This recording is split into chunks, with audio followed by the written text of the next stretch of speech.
Praise lord, హల్లెలూయా. మరి దేవుని నామమునకు స్తోత్రములు. కూడి వచ్చిన మీ అందరికీ వందనములు. మరి ఈ సమయంలో పరిశుద్ధ గ్రంథము వైపుకి తిరుగుదాము. అందరూ బైబిల్ గనక ఉన్నట్లయితే పరిశుద్ధ గ్రంథంని చూడండి. పరిశుద్ధ గ్రంథంలో మత్తయి సువార్త, మీ దగ్గర బైబిల్స్ ఉంటే అందరూ చూడండి. మత్తయి సువార్త 17వ అధ్యాయము 10వ వచనము నుండి చదువుదాం. అప్పుడు ఆయన శిష్యులు, ఇలాగైతే ఏలియా ముందుగా రావలెనని శాస్త్రులు ఎందుకు చెప్పుచున్నారని ఆయనను అడిగిరి. అందుకాయన, ఏలియా వచ్చి సమస్తమును చక్కబెట్టునను మాట నిజమే. అయినను ఏలియా ఇదివరకే వచ్చెను, వారు అతనిని ఎరుగక తమకిష్టము వచ్చినట్టు అతని ఎడల చేసిరి. మనుష్య కుమారుడు కూడా అలాగే వారి చేత శ్రమలు పొందబోవుచున్నాడని మీతో చెప్పుచున్నాను అనెను. చాలండి. ఇంకొక లేఖన భాగం వైపు కూడా మనము తిరుగుదాం. ప్రకటన గ్రంథం 22వ అధ్యాయం 16వ వచనం. సంఘముల కోసము ఈ సంగతులను గూర్చి మీకు సాక్ష్యం ఇచ్చుటకు యేసు అను నేను నా దూతను పంపి ఉన్నాను. చాలండి, ప్రార్థన చేద్దాం. స్తోత్రములు ప్రభువా, మహిమ గల రాజా, మీకే స్తుతులు స్తోత్రములు చెల్లించుకొనుచున్నాం.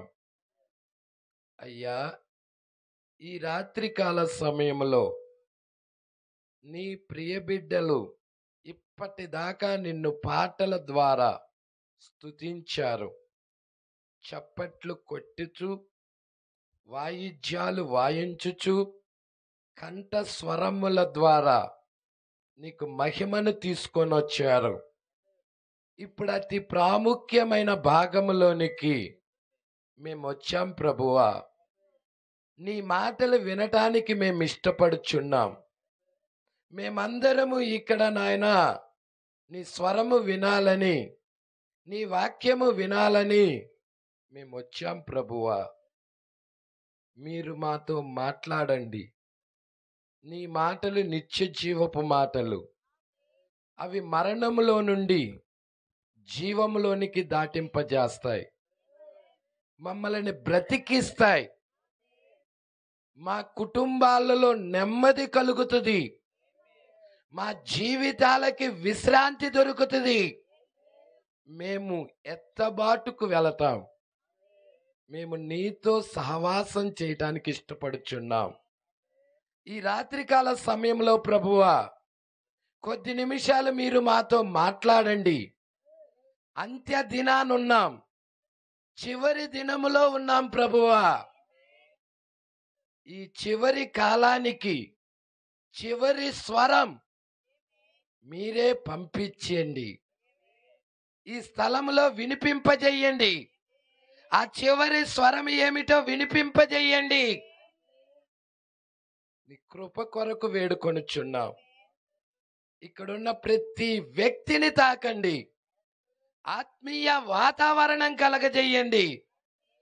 పరిశుద్ధాత్మ ఇక్కడ సంచరించునుగాక. ప్రతి వ్యక్తిని ఆత్మ దర్శించునుగాక. ప్రభువా, మీరు రంగం మీదకి రండయ్యా. ఈ స్థలంలోకి రండయ్యా. అయ్యా, ఈ పాత్ర మట్టి పాత్ర ప్రభువా.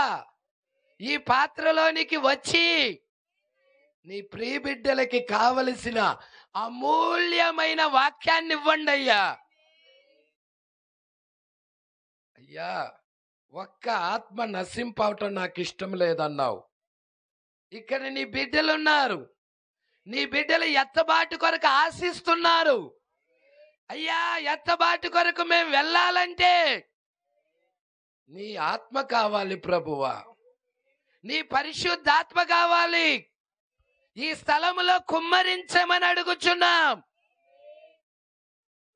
120 మంది మేడగదిలోకి వెళ్ళి కనిపెట్టి ప్రార్థిస్తుంటే ఏ విధముగా పరిశుద్ధాత్మ దిగొచ్చిందో, కొర్నేలి ఇంటికాడికెళ్ళి పేతురు వాక్యాన్ని బోధిస్తుంటే ఆ కొర్నేలి యొక్క ఇంటికాడ ఉన్న అన్యజనుల మీదకి ఏ విధముగా పరిశుద్ధాత్మ అక్కడ దిగొచ్చి ఉన్నదో, ఈ కూడిక అట్టి రీతిగా ఉండనుగాక ప్రభువా.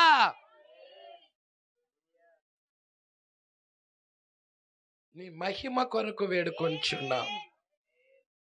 ఇది నీ మహిమార్థముగా జరగనీయండి ప్రభువా. నీ ఘనత కొరకు వేడుకొనుచున్నాం. నీ ప్రియ బిడ్డలు నశింపు కాకుండా రక్షించబడే దాని నిమిత్తము అయ్యా, ఈ కాలానికి పంపించబడిన వర్తమానము ఈ ప్రియ బిడ్డలకి వినిపింపజేయండి. పరిశుద్ధాత్మ అభిషేకం ఇవ్వండి. ప్రతి వ్యక్తిని దర్శించండి. నీ కృప అనుగ్రహించమని, మీరే మా అందరితో మాట్లాడమని, మహిమ ఘనత ప్రభావాలు పొందుకోమని. మా మధ్య ఒక్క వ్యాధిగ్రస్తుడు ఉండటానికి వీల్లేదు. ఒక్క రోగముతో బాధపడుతున్నవాడు ఈ స్థలంలో ఉండటానికి వీలు లేదు ప్రభువా. ప్రతి వ్యక్తి స్వస్థపరచబడాలి. సంతోషముతో వెళ్ళాలి. ఆనందముతో వెళ్ళాలి. మేము ఈ కూడికి వెళ్ళటం ద్వారాగా మేము ఆనందించామని జనులు పలకాలి. అట్టి రీతిగా ఈ కూడిక ఉండును గాక ప్రభువా. సహాయమును దయచేయమని, పరిశుద్ధాత్మ దేవా, ఈ స్థలంలోకి నిన్నే ఆహ్వానిస్తా ఉన్నాము. ఆత్మీయ వాతావరణం కలగజేయమని, కనబడని చీకటాత్మలన్నిటినీ ఈ స్థలము నుండి దూరం తీసుకెళ్ళండి.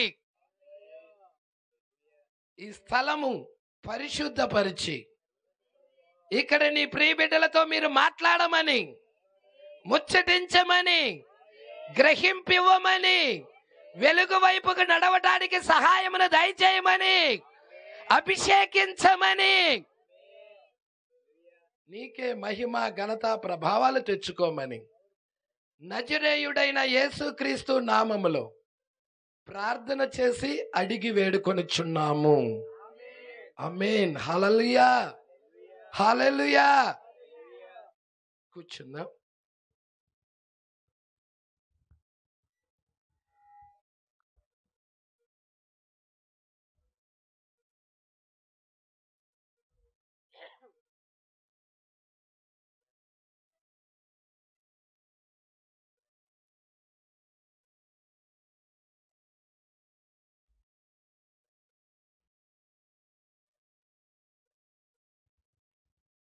Praise Lord. మరలా దేవుడి యొక్క చిత్తాన్ని బట్టి, దేవుడి యొక్క కృపను బట్టి ఈ గ్రామానికి సువార్త అందించటానికి దేవుడు రెండవ పర్యాయం నన్ను ఇక్కడికి పంపించాడు. అంతకుముందు నేను ఈ ఇక్కడికి వచ్చి ఇదే ప్లేస్ లో వర్తమానం అందించటం జరిగింది. హల్లెలూయా. సరే, చాలా జాగ్రత్తగా గమనిద్దాం. అందరూ సంతోషంగా ఉన్నారని నమ్ముచున్నాను. సంతోషంగా ఉన్నారు కదా? హల్లెలూయా. ఎంతమంది రాకడలో వెళ్ళాలని కోరుకుంటున్నారు? నిజంగా మీ చేతులు నేను చూడటానికి ఇష్టపడుచున్నా. మంచి బిడ్డలు మీరు, మంచి వ్యక్తులు. హల్లెలూయా. కొంచెం మెమ్మంగా వస్తుంది, కొంచెం తగ్గిస్తే. Praise Lord. మరి ఎత్తబడాలి అంటే మనము వాక్య ఏం చెప్తుందో దానిని మనము నెరవేరిస్తే, పాటిస్తే ఎత్తబాటులోకి వెళతాం. Praise Lord. మీకు తెలుసు, ఆదాము అవ్వలు, నిత్య జీవములో ఉన్న ఆదాము అవ్వలు ఆజ్ఞను అతిక్రమించటం ద్వారాగా మరణంలోకి వచ్చారు. అవును కదా? మీ అందరికీ తెలిసిన విషయమే ఇది. ప్రజల అయితే ఆజ్ఞను పాటించటం ద్వారాగా తిరిగి మరలా మనం నిత్యత్వంలోకి వెళ్ళబోతున్నాం. హల్లెలూయా. అవకాశం ఏంటయ్యా అంటే, లేఖనాలు ఏం చెప్పాయో దాని వైపుకు గనక మనము తిరిగినట్లయితే, ఆ వాక్యాన్ని మనం పాటించినట్లయితే, ఆ వాక్యపు వెలుగులో మనము నడిచినట్లయితే నిత్య జీవానికి మనము వెళ్ళగలం.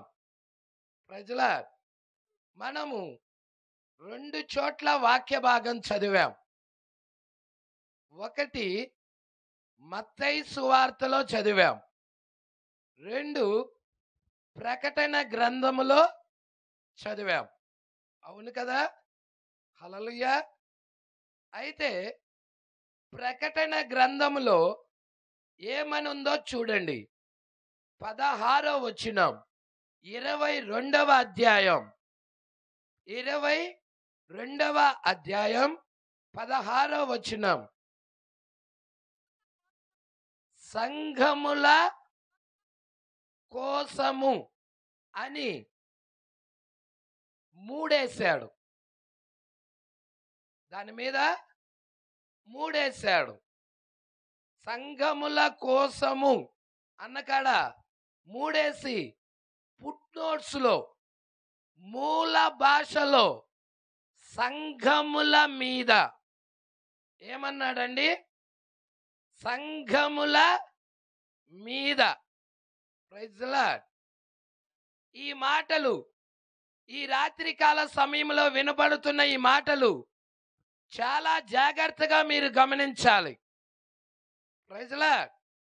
సంఘముల కోసము అన్నకాడ 3 వేసి ఫుట్నోట్స్ లో మూల భాషలో సంఘముల మీద ఈ సంగతులను గూర్చి మీకు సాక్ష్యమిచ్చుటకు యేసు అను నేను. Praise Lord. ఎవరు యేసు అంటే? యేసు అన్న వ్యక్తి తెలిసిన వాళ్ళు ఇక్కడ ఉంటే చెయ్యొద్దండి. యేసు తెలియదా? చెయ్యి ఎత్తని వాళ్ళకి తెలియదా? యేసు రక్షకుడు, యేసు స్వస్థపరచువాడు, యేసు విమోచకుడు. 2000 సంవత్సరాల క్రితం నీ పాపముల కొరకు, నా పాపముల కొరకు గొర్రె పిల్లగా వచ్చిన ఆయన. Praise Lord. అవునా? హల్లెలూయా. యేసు ఎవరయ్యా అంటే ఇలా అనొచ్చా? మన దేవుడని. మన దేవుడేనా యేసు? యేసు నా దేవుడు, యేసు మీ దేవుడు, యేసు మనందరి దేవుడు. మనందరి దేవుడేనా? అందరి దేవుడు అన్నాళ్ళు చప్పట్లు కొట్టి దేవుని మహిమపడతండి.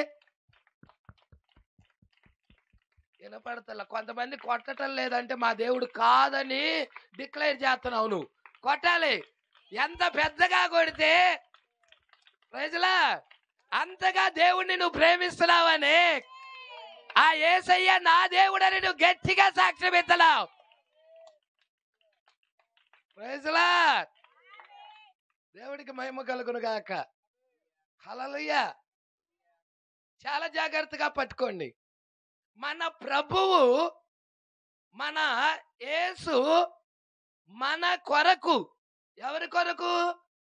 మన కొరకు దూతను పంపిస్తున్నాడంట. భూమి మీద చాలా సంఘాలు ఉన్నాయి.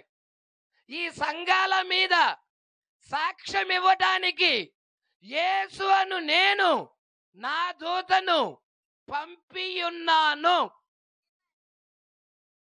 అవునా? అలాగే ఉందా? నేను అడిగే ప్రశ్న ఏంటంటే, ఆ దూత ఈ రాత్రికాల సమయంలో యేసు పంపించిన దూత ఎంతమందికి తెలుసు?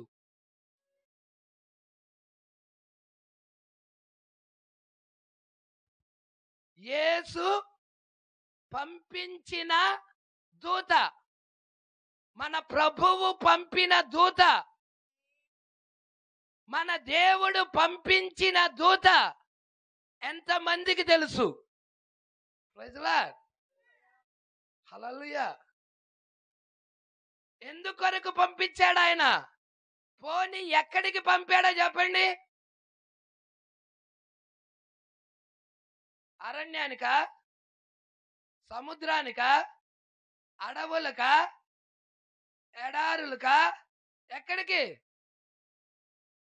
సంఘముల దగ్గరికి, సంఘాల కోసరము, ఈ సంఘముల మీద, హల్లెలూయా, ఈ సంఘముల మీద సాక్ష్యం ఇవ్వటానికి యేసు అను నేను నా దూతను పంపించాను. Praise the lord. ఇంతకీ యేసు పంపిన దూతని ఈ రోజు మనం కలుసుకోవాలి. Praise the lord. యేసు దూతను పంపించాడు. ఎక్కడికి? సంఘాల దగ్గరికి. దేని కొరకు? నువ్వు ఎత్తబడే ముందు, నువ్వు మధ్యాకాశానికి వెళ్ళే ముందు, నీ శరీరము మార్చబడే ముందు, నువ్వు రాకడలో కొనిపోబడాలంటే ముందు ఎవరు పంపించబడాలంటే దూత పంపించబడాలి. Praise the lord. ఎవరు పంపించబడాలి? దూత. దూత పంపించబడాలి. ఆ దూత దేని కొరకయ్యా అంటే, ఆ దూత ఒక వర్తమానం తీసుకొని వస్తున్నాడు. Praise the lord. హల్లెలూయా. ఈ స్టోరీ మీరు చాలా జాగ్రత్తగా గమనిద్దాం. ఇద్దరు స్నేహితులు ఉన్నారు. ఇద్దరు స్నేహితులు ఉన్నారు. ఆ ఇద్దరు స్నేహితులలో ఒక స్నేహితుడు అపరాధం చేశాడు. అపరాధం చేసిన నేరాన్ని బట్టి అతనిని చెరసాలలో వేశారు. అతడు ఒక ఖైదీ అయిపోయి ఉన్నాడు. అతడికి మరి మరణ శిక్ష విధించడానికి కొన్ని రోజుల్లో కోర్టు అతనికి తీర్మానం చేస్తుంది, మరణ శిక్ష విధించటది. అతడు ఒక సహోదరుడు మరణ వ్యవస్థలో ఉన్నాడు. కొద్ది రోజుల్లోనే అతడికి ఉరి శిక్ష వేసేస్తారు.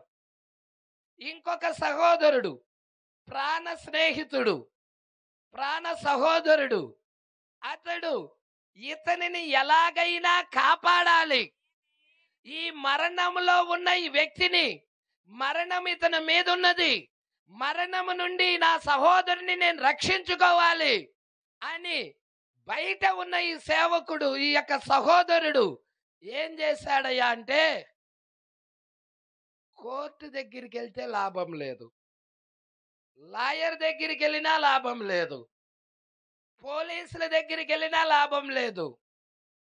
నా యొక్క సహోదరుడు కాపాడబడే ఒకే ఒక్క మార్గం, దేశాన్ని పరిపాలిస్తున్న వ్యక్తి దగ్గరికి వెళ్ళి, ఆ దేశాధ్యక్షుడి దగ్గరికి వెళ్ళి నా సహోదరుడికి ప్రాణభిక్ష పెట్టమని వేడుకుంటాను. హల్లెలూయా. అతడు గనక ప్రాణభిక్ష పెడితే ఆ యొక్క పత్రం తీసుకొని, ఆ పత్రాన్ని తీసుకొని ఇక పరుగు పరుగున తన సహోదరుడిని కాపాడుకోవడం కొరకు,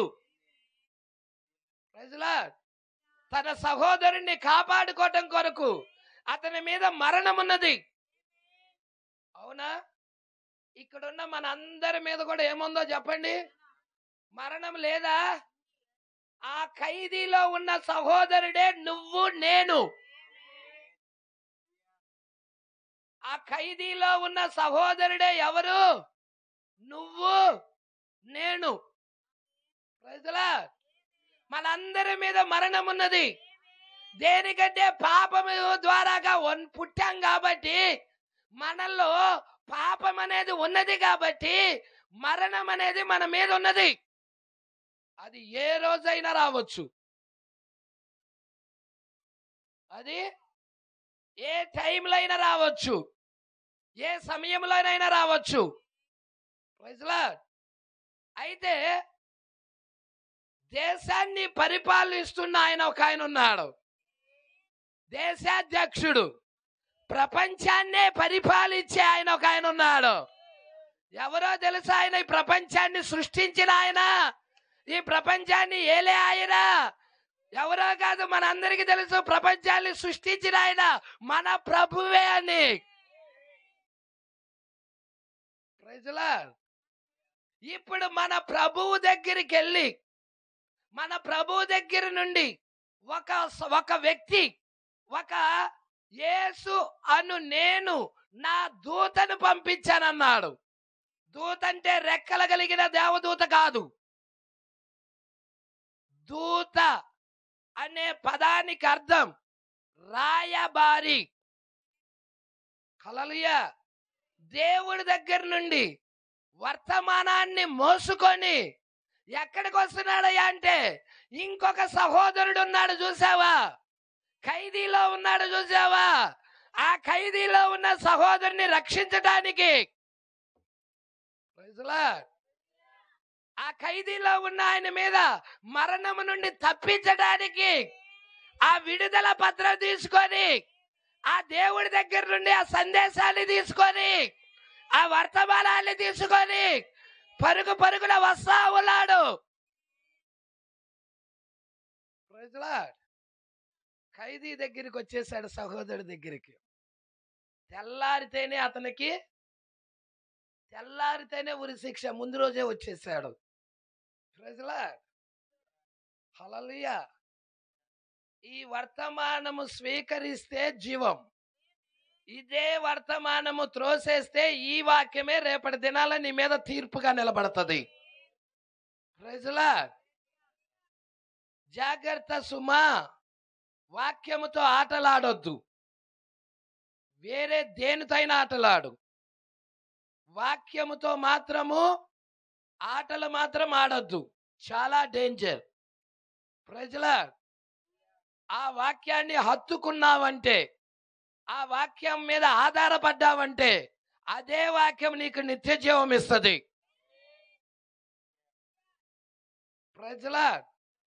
మీ అందరికీ తెలుసు, నోవాహు తాత ఎన్ని సంవత్సరాలు భూమి మీద వాక్యం ప్రకటించాడు?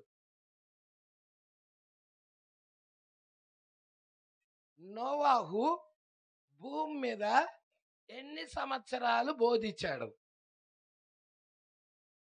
వచ్చిన వాళ్ళు ఒకరు టక్ అని చెప్పేస్తుండ్రు.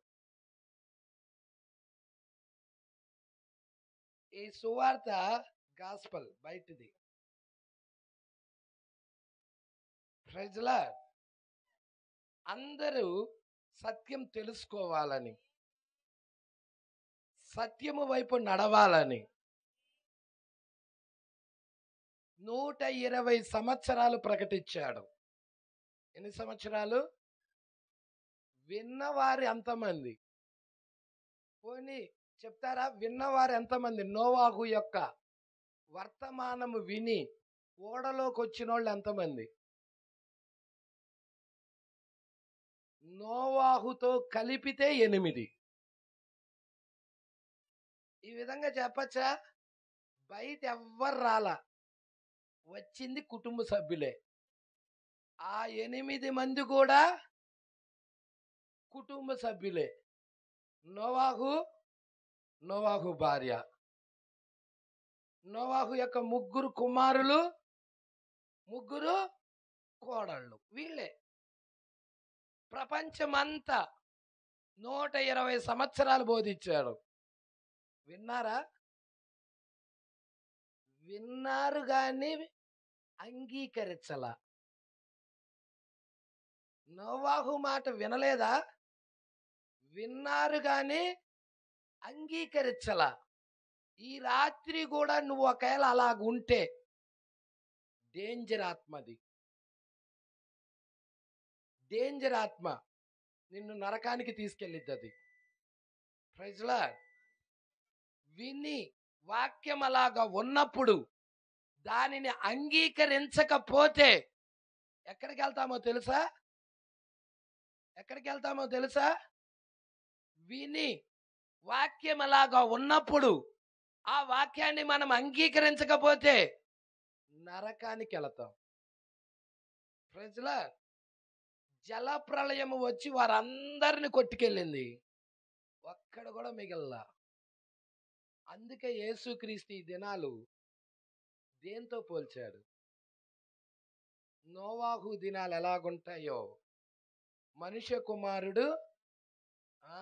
ఇప్పుడు మనం ఉన్నది మనుష్య కుమారుని దినాలు. ఏ దినాలు?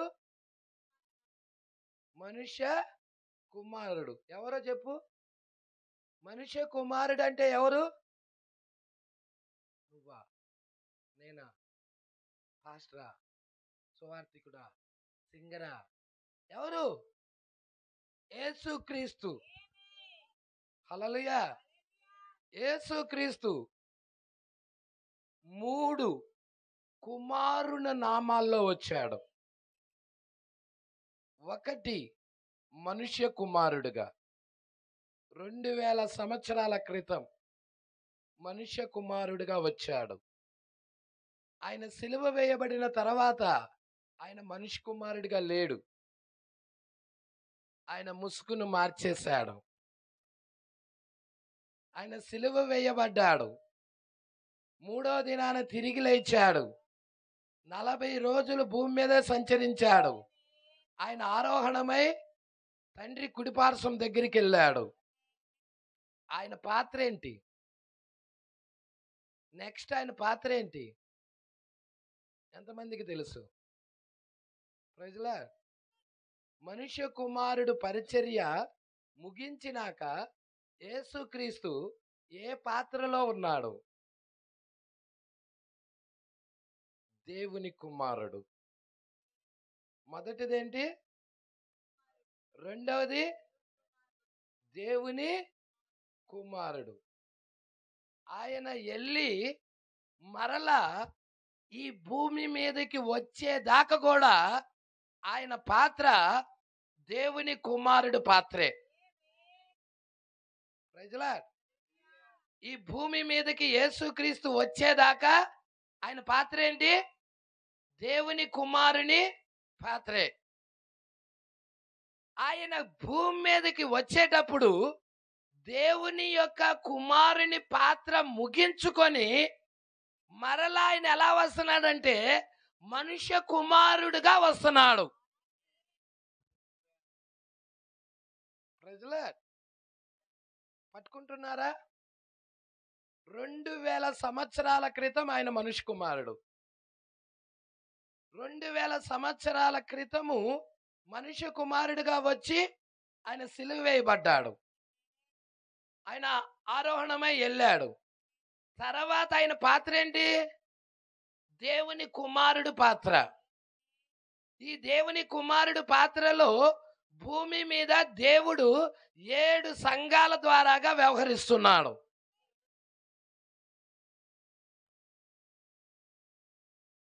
7 సంఘ కాలాల ద్వారాగా ఈ భూమి మీద దేవుడు కదిలాడుతా ఉన్నాడు. తర్వాత ఈ చివరి సంఘకాలం పేరేంటి అంటే లవోదికీయ సంఘకాలం. మొత్తము ఎన్నున్నాయి అక్కడంటే 7 సంఘాలు ఉన్నాయి.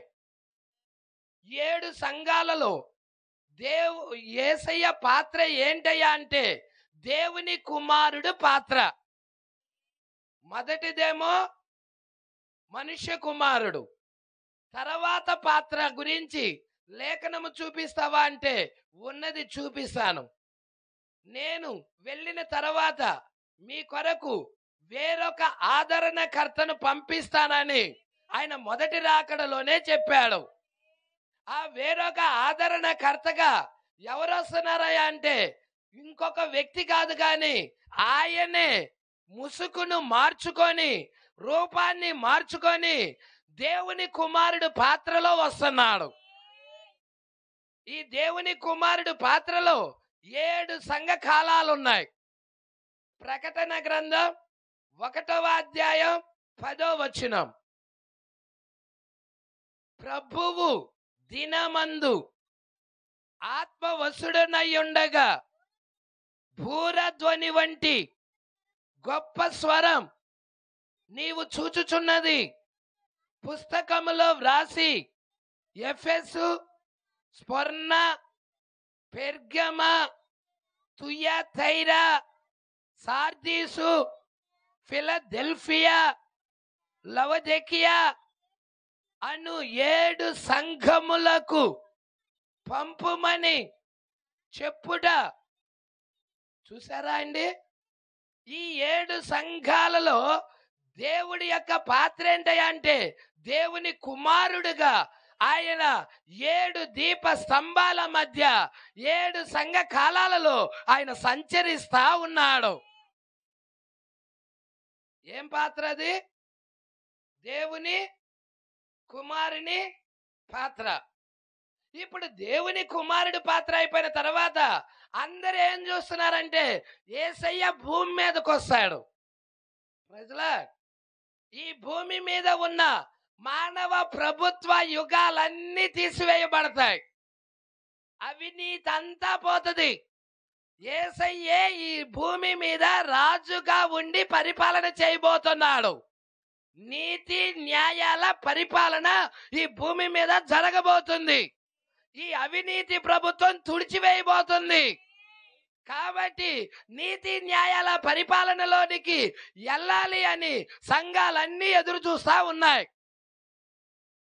ప్రతి సంఘం దాని కొరకే ఎదురు చూస్తా ఉన్నది. అవునా కాదా? హల్లెలూయా. అయితే ఆ యొక్క 1000 ఏండ్ల పాలనలో ఆయన దేవుని కుమారుడుగా ఉండడు, లేక మనుష్య కుమారుడుగా కూడా ఉండడు. అక్కడ కూడా ముసుగును మారుస్తున్నాడు. ప్రజలా, అక్కడ దేవుడు ఎలాగ అక్కడ 1000 ఏండ్ల పాలనలో ఆయన యొక్క పాత్ర ఏంటయ్యా అంటే ఆయన దావీదు కుమారుడుగా సింహాసనం మీద కూర్చుంటాడు. దేని మీద? దావీదు కుమారుడు. ఎన్ని కుమారుళ్ళు వచ్చినాయి? మొదటిది, రెండవది, మూడవది మనిషి కుమారుడు జరిగింది, దేవుని కుమారుడు జరిగింది. ఇప్పుడు ఏం జరగాలి? దావీదు కుమారుడు పాత్ర జరగాలి. దావీదు కుమారుడు పాత్ర ఎప్పుడు స్టార్ట్ అవుతుంది? 1000 ఏండ్ల పాలనలో. ఎప్పుడు? మరి 1000 ఏండ్ల పాలనలో దావీదు కుమారుడిగా యేసుక్రీస్తు సింహాసనం అధిష్ఠించే ముందు ఆయనతో పాటు ఆయన పక్కన భార్య ఉండాలి. హల్లెలూయా. మీకు ఛాయలో చూస్తే అహజ్వేరోషు రాజుతో పాటు రాణి అయిన ఎస్తేరు ఆ సింహాసనం మీదే కూర్చొని ఇద్దరు రాజ్య పరిపాలన చేశారు. రాజు రాణి కలిసి. హల్లెలూయా, అవునా? హల్లెలూయా. అహజ్వేరోషు రాజు ఎవరికి సాదృశ్యం అంటే యేసుక్రీస్తుకి సాదృశ్యం. మన యేసుక్రీస్తు రాజులకు రాజు, ప్రభువులకు ప్రభువు అయి ఉన్నాడు. హల్లెలూయా. ఇప్పుడు యేసుక్రీస్తుకి ఏం కావాలంటే అహజ్వేరోషుకి భార్య ఎలాగ అవసరమో యేసుక్రీస్తుకు కూడా భార్య అవసరం. ప్రజలా, మీకు లేఖనం చదివి వినిపిస్తా. ప్రకటన గ్రంథం 19వ అధ్యాయం 6వ వచనం. యేసుక్రీస్తుకి భార్య ఏంటయ్యా అనవాకండి. యేసుక్రీస్తుకి భార్య ఏంటయ్యా అనవాకండి. హల్లెలూయా. వాక్యాన్ని పరిశీలించండి.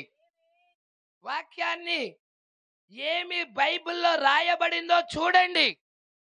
ప్రజలా, అప్పుడు గొప్ప జన సమూహపు శబ్దము, విస్తారమైన జలముల శబ్దము, బలమైన ఉరుముల శబ్దము పోలిన ఒక స్వరము సర్వాధికారియు ప్రభువునగు మన దేవుడు ఏలుచున్నాడు, ఆయన్ను స్తుతించుడి. గొర్రె పిల్ల. ఇంతకీ గొర్రె పిల్ల ఎవరో చెప్పండి. కొంచెం నువ్వు ఆగాలి. Praise Lord. దేవుడికి మహిమ కలుగును గాక. గొర్రె పిల్ల వివాహ మహోత్సవ సమయము వచ్చినది. అవునా? గొర్రె పిల్ల ఎవరు? బాప్తిజమిచ్చి యోహాను ఇలా పరిచయం చేశాడు సంఘానికి. మొదటి రాకడలో ఉన్నప్పుడు, ఇదిగో లోక పాపాలు మోసుకొని పోవు దేవుని గొర్రె పిల్లని పరిచయం చేశాడు. ఏమని పరిచయం చేశాడు? లోక పాపాలు మోసుకొని పోవు. అది లోక పాపాలు మోసుకొని పోయే దేవుని గొర్రె పిల్ల పరిచర్య చెప్పండి. 3 కుమారుల నామాలలో ఏ కుమారుడు నామం అప్పుడు లోక పాపాలు మోసుకొని పోవు దేవుడు గొర్రె పిల్లకున్నాడు? మనుష్య కుమారుడిగా ఉన్నప్పుడు. అవునా? మొదటిసారి మనుష్య కుమారుడిగా వచ్చినప్పుడు. ప్రజల, మొదటిసారి మనుష్య కుమారుడిగా వచ్చినప్పుడు అక్కడ ఒక ప్రవక్త ఉన్నాడు. ఆ ప్రవక్త ఏలియా ఆత్మ కలిగిన ప్రవక్త. ఆ ప్రవక్త ఇలా పరిచయం చేశాడు, లోక పాపాలు మోసుకొని పోవు దేవుని గొర్రె పిల్ల ఈయనేనని పరిచయం చేశాడు సంఘానికి. ప్రజల, అందుకే ఇక్కడ అంటున్నాడు. ఏమంటున్నాడంటే గొర్రె పిల్ల వివాహ మహోత్సవ మొదటి రాకల్లో కాదు. ఇప్పుడు ఉంది, మనం మొదటి రాకల్లో కాదు, మనం ఎన్నో రాకడలో ఉన్నాం. ఏమో పాషి గారు, ఎన్నో రాకడలో ఉన్నామో తెలియదు పాషి గారు అంటారా? ఇప్పుడు మనం ఏ రాకడలో ఉన్నాం? 2వ రాకడలో ఉన్నాం. Praise Lord. 2వ రాకడలో మీరు చూస్తే దావీదు కుమారుడికి దేవుని కుమారుడికి మధ్యలో జరుగుతుంది ఆ రాకడ. 2వ రాకడ ఎప్పుడు జరుగుతుంది? దావీదు కుమారుడు అంటే 1000 ఏండ్ల పాలనలో ఆయన దావీదు కుమారుడుగా ఉంటాడు. దేవుని కుమారుడు అంటే 2000 సంవత్సరాల వ్యవధిలో 7 సంఘ కాలాలలో ఆయన దేవుని కుమారుడుగా ఉన్నాడు. అంటే 7 సంఘకాలాలు ముగించబడిన తర్వాత అక్కడ ఏం జరుగుతుందంటే దావీదు కుమారుడికి దేవుని కుమారుడికి మధ్యలో రెండవ రాకడ ఉన్నది. ప్రజలా ఆ రెండవ రాకడలో ఆయన ఎలా వస్తాడని చెప్పాడంటే యేసే చెప్పాడు, మనుష్య కుమారుడిగా వస్తానని. అయ్యా మొదటి రాకడలో వచ్చాడుగా, మొదటి రాకడలో మనిషి కుమారుడిగా వచ్చాడు. రెండవ రాకడలో కూడా యేసు మనిషి కుమారుడిగానే వస్తానని లేఖనాలు స్వయంగా ఆయనే చెప్పాడు, ఆయన నోటితోనే చెప్పాడు. హల్లెలూయా. మీ అందరికీ తెలుసు ఆ వాక్యాలు, గుర్తు చేస్తున్నా. నోవాహు దినాలు ఎలాగుంటాయో మనుష్య కుమారుని రాకడ దినాలు అలాగుంటాయి. అంటే రెండవ రాకడలో ఆయన ఎలాగా వస్తున్నాడు? మనుష్య కుమారుడుగా. లోతు దినాలు ఎలాగుంటాయో మనుష్య కుమారుని రాకడ దినాలు అలాగుంటాయి. అంటే రెండవ రాకడలో యేసు ఎలా ఉన్నాడు? మనుష్య కుమారుడుగా భూమి మీదకి వస్తున్నాడు. ఈ పాయింట్లు పట్టుకోవాలి సంగమా, ఇది పట్టుకోవాలని ఇష్టపడుచున్నాను. ఇక్కడ ఏమంటున్నాడమ్మా? ప్రకటన గ్రంథం 19:6లో గొర్రెపిల్ల వివాహ మహోత్సవ సమయము వచ్చినది. ఇప్పుడు ఆయన భార్య తనను తాను, ఎవరు ఆయన భార్య?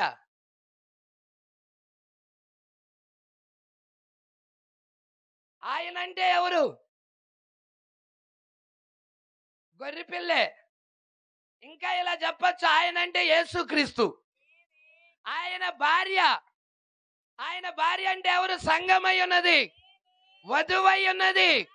ఇప్పుడు ఆయనకి భార్య ఉన్నది. అంటే రెండవ రాకడలో ఆయనకి భార్య ఉన్నది. ఈ భార్యని తీసుకొని వెళ్ళటానికే మధ్యాకాశానికి ఆయన మనుష్య కుమారుడుగా, దేవుని కుమారుడికి దావీదు కుమారుడికి మధ్యలో మనుష్య కుమారుడుగా ఆ భార్యను తీసుకెళ్లే దాని కొరకే ఈ భూమి మీదకి వస్తున్నాడు ఆయన. Praise Lord. ఈ భూమి మీదకి వస్తున్నాడు, వచ్చాడు, వస్తున్నాడు, వచ్చాడు.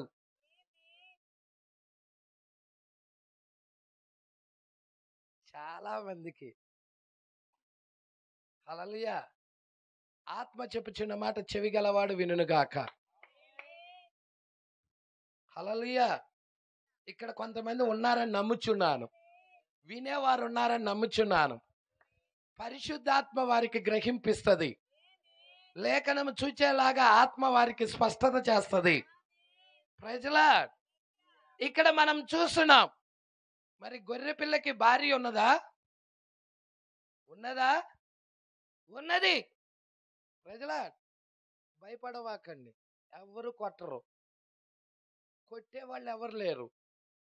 ఇప్పుడు నువ్వు భయపడి కామ్గా ఉన్నావనుకో, ఎత్తబాటు జరిగిద్ది, ఎత్తబాటు అయిపోయింది. అప్పుడు దేవుడు కొడతాడు రాళ్ళ దెబ్బలతో. ఇక్కడ కామ్గా ఉంటే ప్రైజ్ లార్డ్, దేవుడు చేత కొట్టించుకుంటాము, లేక వర్తమానం పక్షాన నిలబడి, వాక్య పక్షాన నిలబడి, హల్లెలూయా, దేవుడు పక్షాన వాక్య పక్షాన నిలబడి నోరు తెరిచి వాక్య పక్షాన నిలబడితే ఎత్తబాట్లో వెళ్తాం. హల్లెలూయా. సంగమా, ఇక్కడే ఉన్నామా? పట్టుకుంటున్నారా ఈ మాటలు? 1000 ఏండ్ల పాలనలో ఆయన దావీదు కుమారుడుగా భూమి మీదకి వస్తాడు. మీకు రిఫరెన్స్ చూపిస్తా. దావీదు కుమారుడికి దేవుని కుమారుడికి మధ్యలో అసలు ఏం జరుగుతుంది, ఇప్పుడేం జరుగుతుంది? ఎంతమంది ఆసక్తిగా ఉన్నారు తెలుసుకోవాలని? అసలు ఇప్పుడేం లేఖనం జరుగుతుంది, దాన్నే నేను మీ మధ్యకి తీసుకొస్తున్నాను. ఎప్పుడో జరిగిపోయిన వాక్యం కాదు. Praise Lord. ఎప్పుడో జరిగిపోయినా వాక్యాలు కావు. ప్రజెంట్ నువ్వు ఎత్తబాటుకి వెళ్ళాలంటే ఈ కాలానికి దేవుడు ఏ వాక్యం కేటాయించాడో, ఏ వాక్యం నెరవేర్పులో ఉన్నది, ఏ వాక్యము నెరవేర్పు జరుగుతున్నది, ఇది మనకు తెలియాలి. హల్లెలూయా. సంగమా ఇక్కడే ఉన్నారా? పట్టుకుంటున్నారా? నేను నీడ చూపిస్తాను, నిజ రూపంలో జరిగేది కూడా చూపిస్తాను. మీకు తెలుసా, పరిశుద్ధ గ్రంథంలో పాత నిబంధన ఉన్నది, కొత్త నిబంధన ఉన్నది. పాత నిబంధన అంటే పాతది అంటే అర్థం ఏంటి? ఛాయ. పాత నిబంధన ఏంటి? ఛాయ లేక నీడ. కొత్త నిబంధన నిజ స్వరూపం. నీకు కొత్త నిబంధనలో ఉన్నవి పాత నిబంధనలో కనపరచబడతాయి. ఇప్పుడు నేనున్నాను ఇక్కడ, వెలుగు నన్ను తాకుతుంది. ఎప్పుడైతే నన్ను తాకుతుందో నా నీడ ఎక్కడ పడుతుంది? పక్క సైడ్ పడుతుంది. నీడ పడాలంటే, నీడ రావాలంటే ఏం కావాలి? ఇక్కడ వెలుగు అనేది ఉండాలి. వెలుగు లేకుండా నీడ రాదు. వెలుగు లేకుండా నీడ రాదు. దేవుడే లోకానికి వెలుగై ఉన్నాడు. దేవుని వాక్యమే వెలుగై ఉన్నది. ఇప్పుడు పాత నిబంధన నీడైతే కొత్త నిబంధన నిజ స్వరూపం. సంగమా పట్టుకుంటున్నారా? పాత నిబంధన నీడైతే కొత్త నిబంధన నిజ స్వరూపం. కొత్త నిబంధనలో మనం ఏం చూస్తున్నాం? ప్రకటన గ్రంథం ఉంది. పాత నిబంధనలోనా కొత్త నిబంధనలోనా? కొత్త నిబంధనలో చివరి పుస్తకం. అవునా? ఏమనుందమ్మా లేఖనం?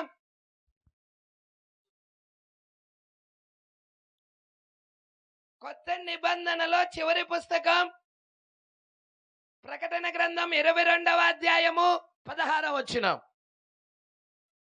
సంఘముల స్త్రీ అంటే ఏంటి? స్త్రీ అంటే సంఘమేనా? సంఘము కోసము అన్నాడా? సంఘముల కోసము అన్నాడా? సంఘముల కోసరము అన్నాడు. పుట్లోడ్స్లో సంఘముల మీద ఏకవచనమా బహువచనమా? బహువచనం. ఎస్. సంఘముల మీదంటే బహువచనం. ఒక్కటి కాదు, అక్కడ ఎక్కువగా ఉన్నాయి. ఒకటి కంటే ఎక్కువగా ఉన్నాయని అర్థం. ఈ సంఘముల మీద ఈ సంగతులను గూర్చి సాక్ష్యం ఇచ్చుటకు యేసు అను నేను నా దూతను ఎక్కడికి పంపించాడు? ఆయన దూతని సంఘాల దగ్గరికి పంపించాడు. హల్లెలూయా.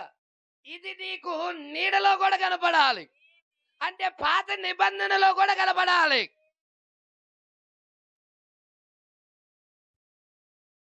కొత్త నిబంధనలో ఏం చూస్తున్నామో నిజ రూపంలో ఉన్నది నీడలో కూడా కనపడాలి.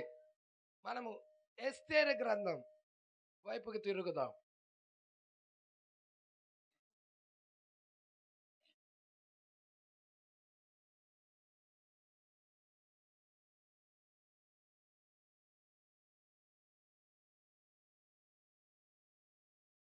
ఎస్తేరు 2వ అధ్యాయం 15వ వచనం. మొర్దుకై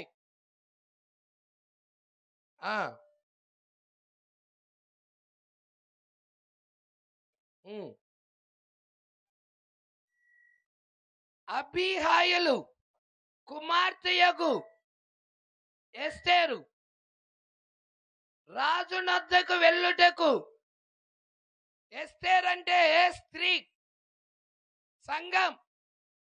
ప్రజల మీకు కొన్ని నీడలు చెప్తున్నాను. సంఘమా ఇది పట్టుకోవాలి. పాత నిబంధనలో ఇస్సాకున్నాడు. ఉన్నాడా? ఇస్సాకు ఎవరికి సాదృశ్యం అంటే యేసుక్రీస్తుకు సాదృశ్యం. Praise lord. ఇస్సాకు యేసుక్రీస్తుకు సాదృశ్యం.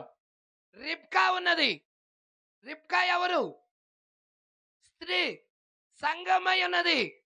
హల్లెలూయా. ఈ రిబ్కా వధువై ఉన్నది. అవునా? అయితే ఇస్సాకుకి రిబ్కాని తీసుకెళ్ళాడు ఒక ఆయన. ఇస్సాకు యొద్దకి రిబ్కాని తీసుకొని వెళ్ళాడు. ఎవరైనా? ఎలియాజరు తీసుకెళ్ళాడు. అవునా? తీసుకెళ్లారా? ఇప్పుడు రిబ్కా ఎవరంటే మనమే. స్త్రీ అంటే సంఘం, మనమే. అవునా? ఇస్సాకు అంటే ఎవరు? ప్రభు అయిన యేసుక్రీస్తు. అంటే ఇప్పుడు యేసుక్రీస్తుని ఈ రిబ్కా అన్న ఈ స్త్రీని ఎక్కడికి తీసుకొని వెళ్ళాలి? యేసుక్రీస్తు యొద్దకు తీసుకెళ్ళాలి. హల్లెలూయా. యేసుక్రీస్తు యొద్దకు తీసుకెళ్ళడానికి అబ్రహాం దగ్గర నుంచి ఒక ఆయన పంపించబడ్డాడు. Praise lord. ఎలియాజరు అనే ఒక ఆయన పంపించబడ్డాడు. ఆయన ఖాళీగా రాలేదు, కానీ ఆయన 10 ఒంటెల్ని ఎంటబెట్టుకొని వచ్చాడు. ఆయన 10 ఒంటెల్ని ఎంటబెట్టుకొని ఒక బావి దగ్గరికి వచ్చాడు. అక్కడ మోకరిల్లాడు. అక్కడ ప్రార్థన చేశాడు. ఏ చిన్నదైతే నాకు నా ఒంటెలకి నీరు పోస్తదో ఆ చిన్నది నా యజమానుడు కుమారుడైన ఇస్సాకుకి భార్య అవుతుందని ప్రార్థన చేస్తాడు. హల్లెలూయా. ఎన్ని ఒంటెలు? 10 ఒంటెలకి నీరు పోయాలి. ఇప్పుడు ఈయన ప్రార్థించిన సంగతి పక్కన వాళ్ళకి తెలుసా? ఈయనకే తెలుసు. ఇప్పుడు ఆ బావి దగ్గరికి స్త్రీలు వస్తున్నారు. చాలా మంది స్త్రీలు వస్తా ఉన్నారు. ఈయన ఏమడుగుతున్నాడంటే దాహానికి కాసి నీరియమ్మ అని అడుగుతున్నాడు.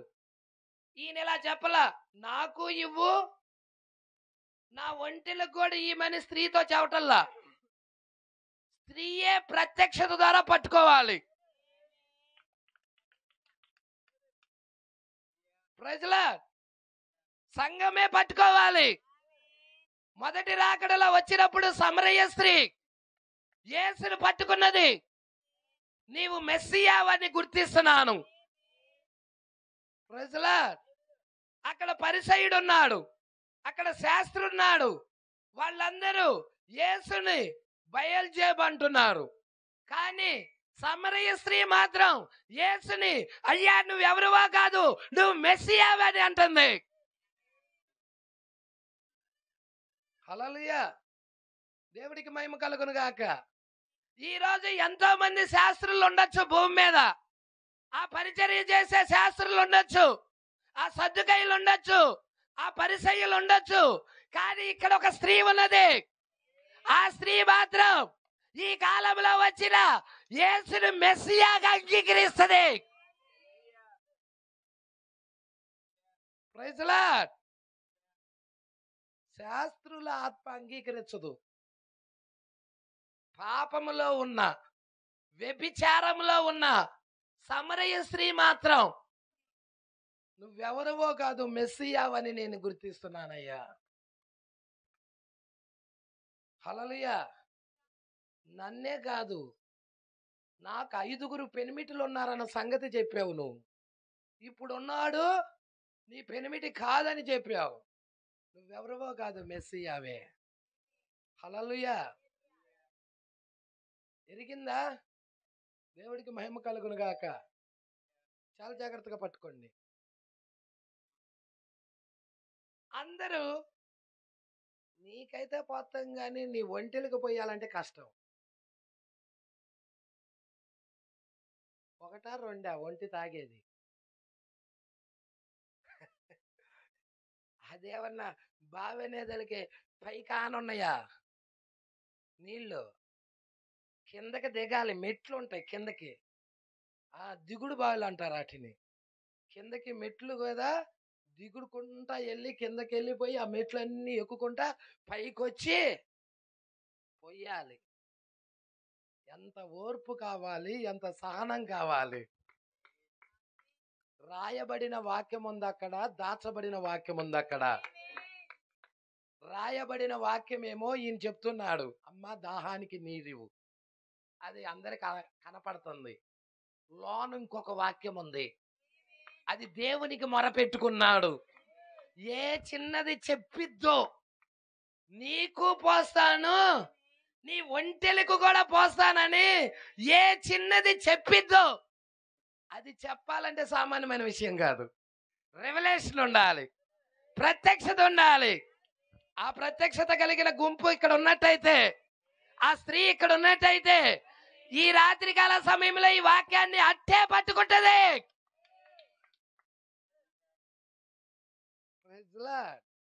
దేవుడికి మహిమ కలుగును గాక. ఒక చక్కని సౌందర్యవంతమైన స్త్రీ రెబెకా కడవ తీసుకొని మరి భుజాన పెట్టుకొని వచ్చింది. వచ్చినప్పుడు ఎలియాజరు అడిగాడు, అమ్మ దాహానికి నీరు. హల్లెలూయా. అప్పుడు ఆ మంది, అయ్యా నీకే కాదు, నువ్వు తీసుకొచ్చిన ఒంటెలకు కూడా పోస్తానయ్యా. అప్పుడు ఆ మొహంకి వెళ్ళి చూశాడు. హల్లెలూయా. నా యజమానుడు కుమారుడైన ఇస్సాకుకి భార్య ఈమె. పంపించాడు చూసావా, బావి దగ్గరికి, నీటి దగ్గరికి పంపించాడు చూసావా. అక్కడ నీటి టెస్ట్ ఉంది, నీటి పరీక్ష ఉంది. ఏం పరీక్ష అమ్మా అక్కడ? ఏం పరీక్ష ఉంది? హల్లెలూయా. నీటి పరీక్ష ఉంది. ఇప్పుడు మనం ఎత్తబడే ముందు కూడా మనకు కూడా నీటి పరీక్ష ఉంది. మనకు కూడా నీటి పరీక్ష ఉంది. నీడలో నీటి పరీక్ష ఉంటే నిజ రూపంలో ఉండదా? ఆ నీటి పరీక్ష ఏదో కూడా చెప్తా. ఇక్కడికి రండి. ఎస్తేరు గ్రంథం, అమ్మా ఎస్తేరు గ్రంథం 2వ అధ్యాయం 15వ వచనం. మొర్దెకై తన కుమార్తెగా స్వీకరించుకొనిన తన పినతండ్రి అయిన అబీహాయిలు కుమార్తెయగు ఎస్తేరు రాజునొద్దకు వెళ్ళుటకు. అమ్మా ఇక్కడ మిమ్మల్ని ఒక ప్రశ్న అడుగుతా, జాగ్రత్తగా దాన్ని చదువుతూ చెప్పండి. అక్కడ ఉన్నదే అడుగుతా, లేదేం అడగను. జాగ్రత్తగా అర్థం చేసుకోవాలి. ఏమంటున్నాడు? రాజునొద్దకు వెళ్ళుటకు వంతు వచ్చినప్పుడు స్త్రీలను కాయు. రాజు యొక్క షండుడైన హేగే నిర్ణయించిన అలంకారము కాక ఆమె మరి ఏమీయూ కోరలేదు. 16వ వచనం. ఎస్తేరును చూచిన వారందరికీ ఆమె యందు దయ పుట్టెను.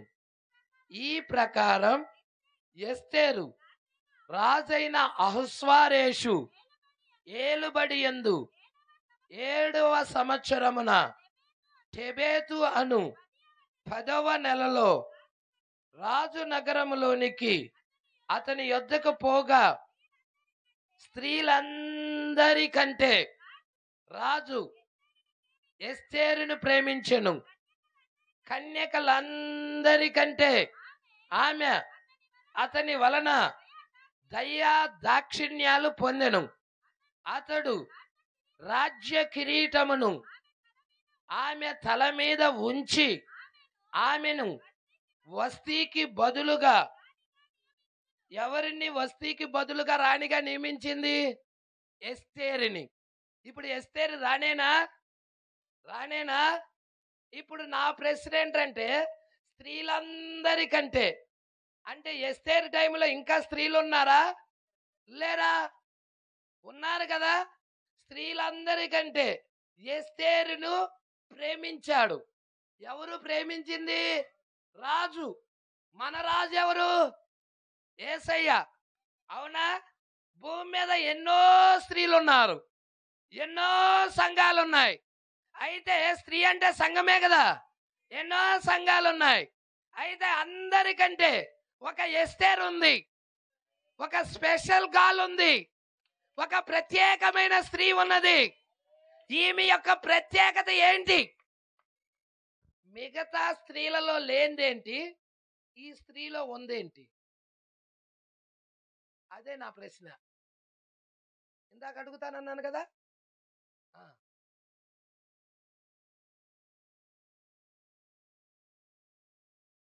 ఇక్కడ ఉంటే ఎస్తేరు గ్రహిస్తుంది, పట్టుకుంటది. నీడ అది, ఈమె యొక్క నీడ. స్త్రీలందరికంటే ఎస్తేర్ని ప్రేమించాడు. అంటే చాలా మంది స్త్రీలు వచ్చారు అక్కడికి, ఆ స్త్రీలకి లేవు ఆ క్వాలిఫికేషన్స్, ఎస్తేర్లోనే ఉన్నాయి. ఎస్తేర్ను రాజు ప్రేమించుటకు గల కారణం ఎంతమందికి తెలుసు? ఈరోజు ఒక అబ్బాయి అమ్మాయిని చేసుకోమంటే అమ్మాయి ఎర్రగా ఉందా? అమ్మాయి ఎలా ఉండాలి? నల్లగా ఉంటే చేసుకోకూడదా ఏంటి? డౌట్ అండి. మరి నల్లగా ఉన్నాళ్ళు ఎట్టశీలు అవుతారంటావు?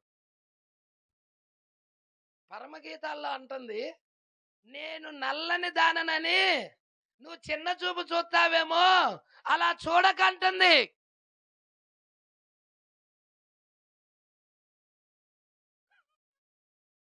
పరమగీతాల్లో ఉందా మాట, నేను నల్లని దాననని నువ్వు చిన్న చూపు చూడకదా అంటుంది.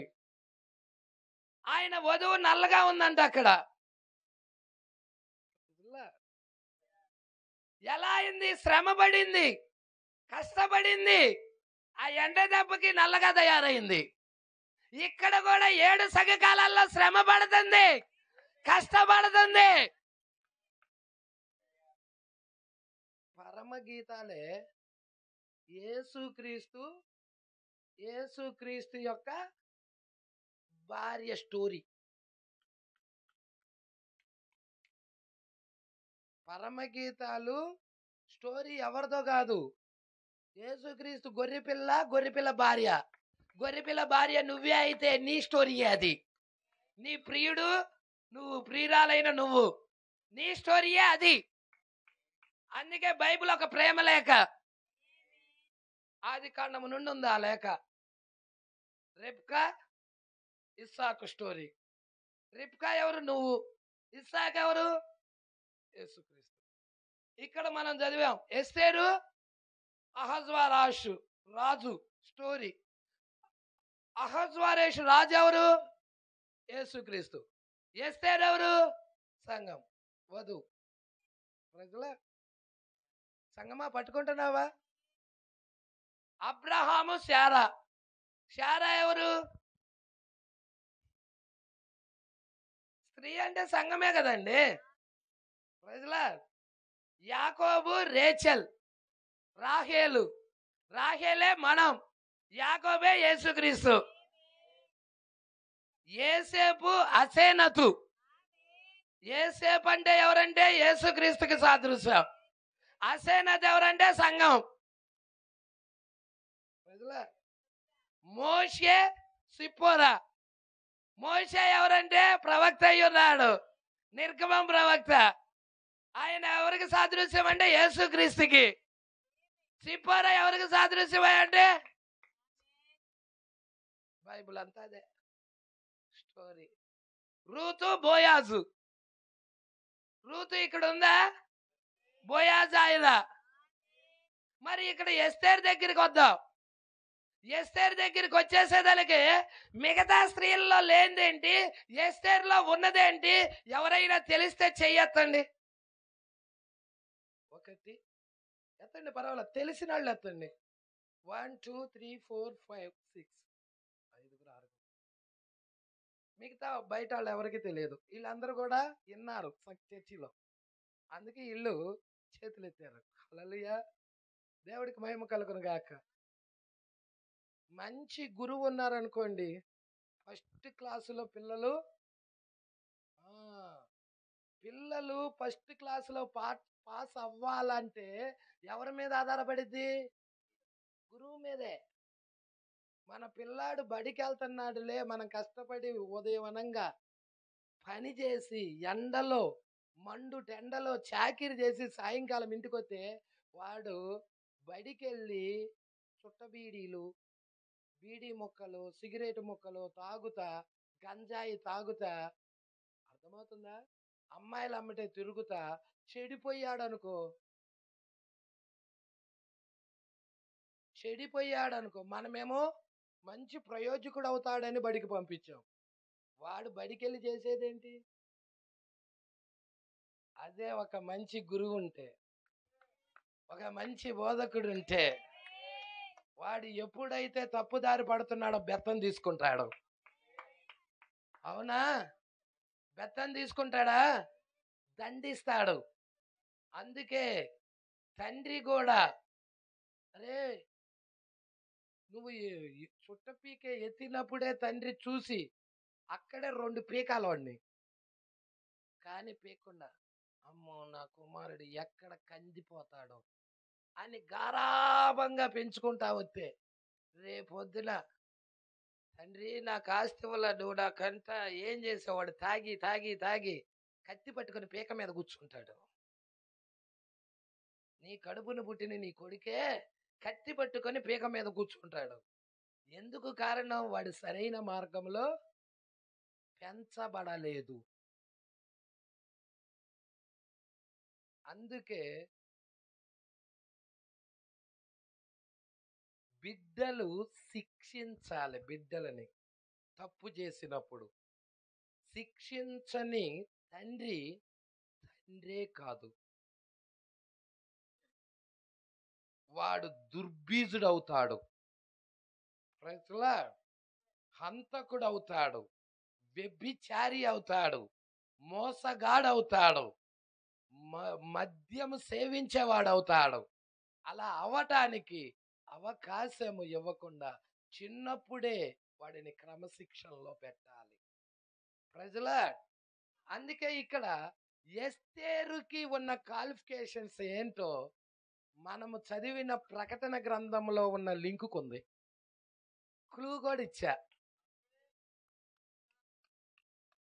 ఇది నీడ, ఎస్తేరులో ఉన్నది నీడ. ప్రకటన గ్రంథం 22వ అధ్యాయము 16వ వచనములో ఉన్నది నిజ స్వరూపం. ప్రజలా, సంగమా పట్టుకుంటున్నావు ఈ విషయాలు? ఇక్కడే ఉన్నారా? హల్లెలూయా. ప్రకటన గ్రంథం 22వ అధ్యాయంలో నిజ రూపం చూస్తున్నాం. ఎస్తేరు గ్రంథంలో ఛాయ చూస్తున్నాం. అక్కడ సంఘముల మీదనుంది, ఇక్కడ స్త్రీలందరికంటేనుంది. అవునా కాదండి? అక్కడ సంఘముల మీద ఈ సంగతులను గూర్చి సాక్ష్యం ఇవ్వడానికి యేసే ఒక వ్యక్తిని పంపించాడు. అవునా? ఇక్కడ కూడా రాజు ఏం చేశాడయ్యా అంటే, అహజ్వారేషు రాజు యేసుక్రీస్తుకి నీడగా ఉన్నాడు. ఇతనేం చేశాడయ్యా అంటే, షండుడైన హేగే అనే ఒక ఆయనని స్త్రీల మీద నియమించాడు, సంఘాల మీద నియమించాడు, స్త్రీల మీద నియమించాడు. అవునా? పట్టుకుంటున్నారా? సంగమా ఆగిపోయారు ఎక్కడన్నా? ఫాలో అవుతున్నారా? హల్లెలూయా. చాలా జాగ్రత్తగా పట్టుకోండి. మిగతా స్త్రీలలో లేనిదేంటి, ఈమెలో ఉన్నదేంటంటే, ఈమంట ఎస్తేరు హేగే అలంకారం. అయ్యో, చేసుకోలేదంటావేంటండి? హేగే అలంకారం కోరింది. కోరిందా కోరలేదండి? చేసుకోలేదా? హేగే అలంకారం కోరికుంది కదండి ఆమె. హేగే అలంకారం తప్ప మాకేం వద్దంది కదండి. ఆమె ఇష్టాన్ని బట్టి అలంకరించుకుందా? చెప్పండి అక్కడ. మరలా చదువమ్మా. 2:15. మొర్దుకై ఈ ఎస్తేరుకి చిన్నతనంలోనే ఏమయ్యారు? తల్లి తండ్రి చనిపోయారు. హల్లెలూయా. ఇప్పుడు ఈమెవరు? అనాథ. ఎవరి దగ్గరికి తీశారు? మొర్దుకై. ఈ కాలానికి ఒక మొర్దుకై ఉన్నాడా? 7వ సంఘకాలానికి ఒక దూత ఉన్నాడా? ఆయనే మొర్దుకై పాత్ర పోషిస్తున్నాడు. ప్రతి కాలానికి దూత ఉంటాడు. చూడండి, ఎఫెస్ కాలానికి దూత ఉంటాడు, స్మర్నా కాలానికి దూత ఉంటాడు, పెర్గమా కాలానికి దూత ఉంటాడు, తుయతైరా కాలానికి దూత ఉంటాడు, సార్దీస్ కాలానికి దూత ఉంటాడు, ఫిలదెల్ఫియా కాలానికి దూత ఉంటాడు, లవదెకియా కాలానికి కూడా దూత ఉన్నాడు. నీకు ఈ విషయాలు ప్రకటన గ్రంథం 2వ అధ్యాయము 3వ అధ్యాయములో ఉంటాయి. ఇంటికెళ్ళి చదువుకోండి. ఇప్పుడు మనం చూస్తున్నాం మొర్దుకై చదువమ్మా. తన కుమార్తెగా స్వీకరించుకొనిన తన పినతండ్రి అయిన, ఎవరు ఈమె తండ్రి? ఈమె యొక్క తల్లిదండ్రుల పేర్లు ఏంటంటే అబీహాయిలు. అర్థమవుతుందా? ఎస్తేరు యొక్క తల్లిదండ్రుల పేర్లేంటి? అబీహాయిలు కుమార్తెయగు. మొర్దుకై కుమార్తె కాదు ఈమె, అబీహాయిలు. ఇక్కడే ఉంది కదండి 2వ అధ్యాయంలోనే. అర్థమవుతుందా? 2వ అధ్యాయం 7వ వచనం. తన పినతండ్రి కుమార్తె అయిన. ఇప్పుడు ఎస్తేరు పేరు ఆ అన్య పట్టణంలోకి రాజు దగ్గరికి వెళ్ళినప్పుడు ఆమె పేరు ఎస్తేరు. అంతకు ముందు ఆమె పేరు ఎస్తేరు కాదు. ఆమె పేరేంటి అంటే హదస్సా. ఏం పేరు? హదస్సా. మీకు తెలుసా?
ఏం పేరు?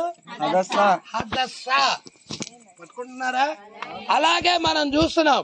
చాలా జాగ్రత్తగా గమనించండి.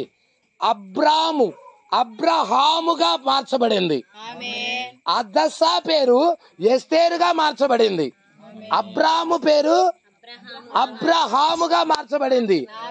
శారాయి పేరు శారాగా మార్చబడింది. అవునా? యాకోబు పేరు ఇజ్రాయేలుగా మార్చబడింది. Praise Lord. ఇక్కడే ఉన్నారా? దేవుడికి మహిమ కలుగును గాక. చాలా జాగ్రత్తగా గమనించండి. యేసేపు పేరు మార్చబడింది. ఎంతమందికి తెలుసు యేసేపు పేరు మార్చబడిందని? యేసేపుకు కొత్త పేరు ఉంది. యేసేపుకి కొత్త పేరు ఉంది. ఏంటి ఆ పేరు? జప్నత నెహు. ఏం పేరండి అది? జప్నత నెహు. మన యేసు క్రీస్తు కూడా మరి చివరి దినాలలో హల్లెలూయా ఆయన కూడా పేరు, కొత్త పేరు ఇవ్వబడుతుంది ఆయనకి. మీ దగ్గర గ్రంథం ఉందా? ప్రకటన గ్రంథం చూడండి. ప్రకటన గ్రంథం 3వ అధ్యాయం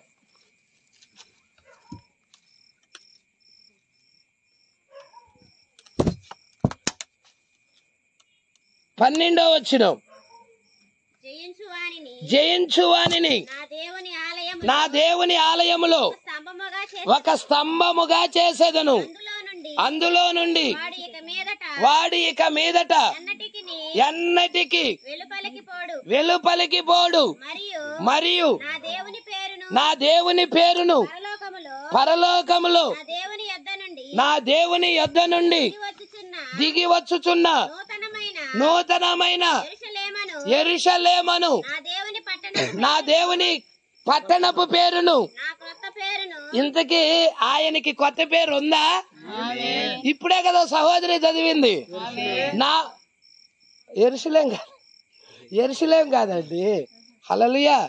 ఆయనకి కొత్త పేరు ఉంది. అవునా? ఆ కొత్త పేరు ఉరుముల కింద దాచబడినది. అది ఎవరికి తెలియదు. అది దేవుడికి మహిమ కలుగును గాక. పొందుకునే వారికే తప్ప ఇంకెవ్వరికి తెలియదు అది. ఆయనకి కొత్త పేరు ఉంటే మరి ఈమె కూడా కొత్త పేరు ఉంటుందా? అబ్రాహాంకి కొత్త పేరు ఉంది, శారాకు వచ్చిందా? ప్రజలా దేవుడికి మహిమ కలుగును గాక. ఇక్కడే ఉన్నారా? మరి ఇక్కడ మనం చూస్తున్నాం ఎస్తేరుని చూస్తే ఆమె అంతకు ముందు అదస్స, చిన్న వయసులోనే తల్లిదండ్రులు పోయారు, చనిపోయారు. ఎవరి చేత పెంచబడిందయ్యా అంటే పినతండ్రి అయిన మొర్దెకై ద్వారాగా పెంచబడింది. ఇక్కడ ఎస్తేరు గ్రంథము 2వ అధ్యాయము 15వ వచనం ఏం సెలవిస్తుందమ్మా? మొర్దెకై తన కుమార్తెగా స్వీకరించుకొనిన తన పినతండ్రి అయిన అబీహాయిలు కుమార్తెయగు ఎస్తేరు రాజునద్దకు వెళ్ళుటకు వంతు వచ్చినప్పుడు స్త్రీలను కాయు. అంటే స్త్రీల మీద ఒక ఆయన్ని నియమించాడా రాజు? రాజు నియమించాడా? స్త్రీల మీద ఒక ఆయన్ని నియమించాడు రాజు. ఆ రాజు ఆయన ఎవరంటే అహజ్వేరోషు రాజు. మన రాజు కూడా, మన ప్రభువులకు ప్రభువు అయిన యేసుక్రీస్తు కూడా సంఘముల మీద ఒక ఆయన్ని నియమించాడు. ఇప్పుడు ఆయన ఎవరో మనం చూడబోతున్నాం. ప్రైజ్లా. ఈ రాత్రికాల సమయంలో ఆయన ఎవరో మనం చూడబోతున్నాం. ఏమన్నమ్మా? ఆ స్త్రీలను కాయు రాజు యొక్క షండుడైన హేగే. చూసారా అండి ఏమంటున్నాడు అక్కడ? హేగే నిర్ణయించిన అలంకారము కాక ఆమె మరి ఏమియు. ఇప్పుడు ఆమె ఎవరి అలంకారం కోరింది? హేగే యొక్క అలంకారం కోరింది. మిగతా స్త్రీలేమో హేగే అలంకారం కోరలేదు, ఎస్తేరేమో హేగే అలంకారం కోరింది. మిగతా స్త్రీలు బావి దగ్గరకు వచ్చారే గాని ఒంటెలకి నీళ్లు పోయలేదు. రిబకా ఆ యొక్క ఎలియాజరుకే కాదు ఒంటెలకి కూడా నీరు పోసింది. ఇక్కడ మనం చూస్తున్నాము. ఇక్కడ ఈమె పేరేంటంటే ఎస్తేర్ అనే ఈమె హేగే యొక్క అలంకారం మాత్రమే స్వీకరిస్తుంది. హల్లెలూయా. ఎందుకంటే చాలా జాగ్రత్తగా గమనించండి. భూమి మీద చాలా సంఘాలు ఉన్నాయి. చాలా ఒక్కొక్క సంఘానికి ఒక్కొక్క ఆచారం ఉన్నది, ఒక క్రమం ఉంది. హల్లెలూయా. ఆ క్రమాల జోలికి నాకు సంబంధం లేదు. ఒక్కొక్కటి దానికి ఒక్కొక్కటి ఉంటుంది. పెంతుకోస్తు అయితే అదొక రకమైన ఆరాధన, బాప్టిస్ట్ అయితే అదొక రకమైన ఆరాధన, లూథరన్ అయితే అదొక రకమైన ఆరాధన. అర్థమవుతుందా?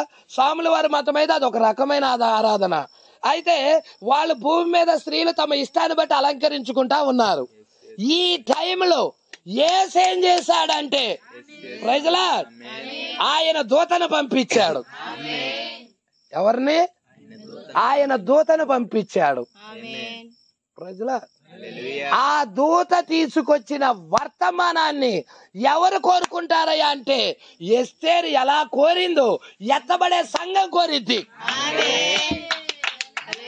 ప్రజల ఎస్తేరు అక్కడ ఎలా కోరిందో ఎత్తబడాలి అనుకుంటున్న సంఘము యేసు పంపిన వ్యక్తి ఎవరా అని కోరిద్ది.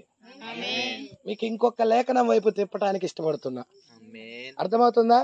మత్తయి సువార్త 25వ అధ్యాయం 5వ వచనం.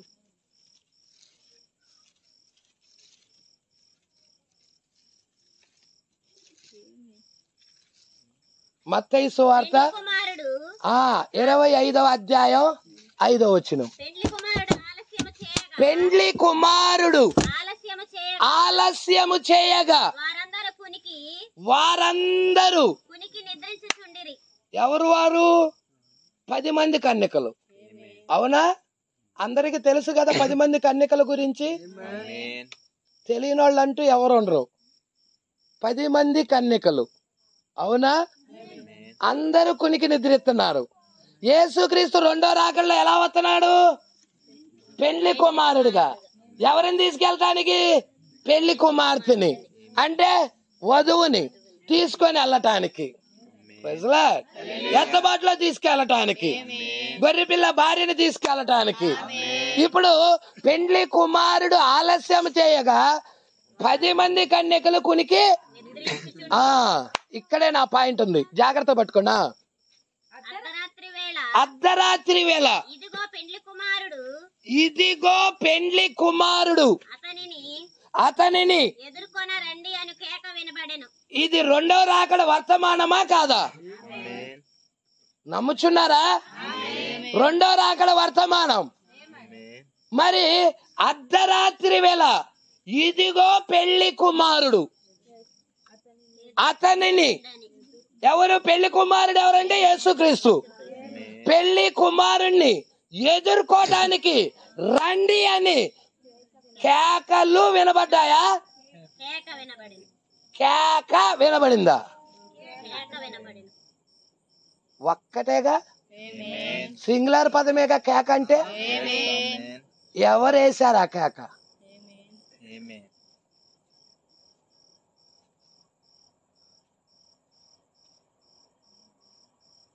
కేకేసిన ఆయన ఎవరు?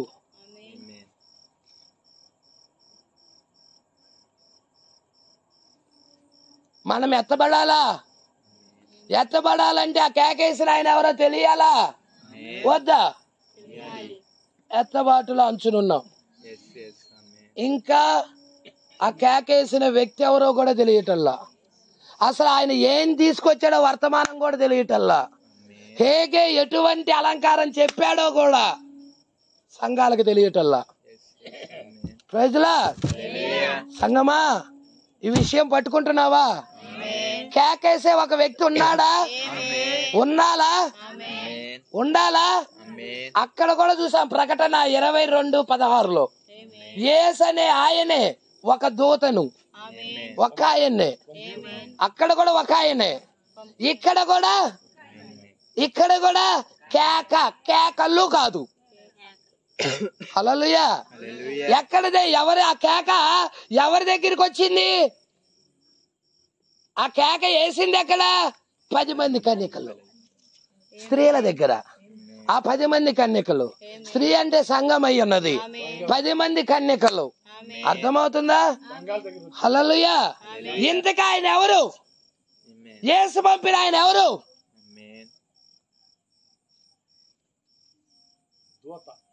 ఆ దూతే ఎవరు? దూతే రెక్కలు కలిగిన దూత, గాబ్రియల్ దూత, మిఖాయేలు దూత, మాసిపత్రి దూత. నో వాళ్ళందరూ దేవదూతలు. సంఘాల దగ్గరికి దేవదూతలు రావు. ఇతడు ఒక వర్తమానికుడై ఉన్నాడు. ఇతడు ఒక వర్తమానికుడై ఉన్నాడు. ఆ కేక విని వీళ్ళు దివిటీలు చక్కపరిచారు. అవునా? కునికి నిద్రిస్తున్న వీళ్ళు ఏం చేశారు? తమ దివిటీలు చక్కపరిచారు. అవునా? తమ దివిటీలు చక్కపరిచారా? అంటే ఈయన ఏం చేస్తున్నాడు? నిద్రిస్తున్న వారిని మేల్కొల్పే వర్తమానము ఇతను తీసుకొచ్చాడు. ప్రజల ఇంతకు అతను ఎవరో ఏంటో నేను మీకు ఈ రాత్రికాల సమయంలో క్లియర్ చేయబోతున్నాను. మత్తయి సువార్త 11వ అధ్యాయం 12వ వచనం.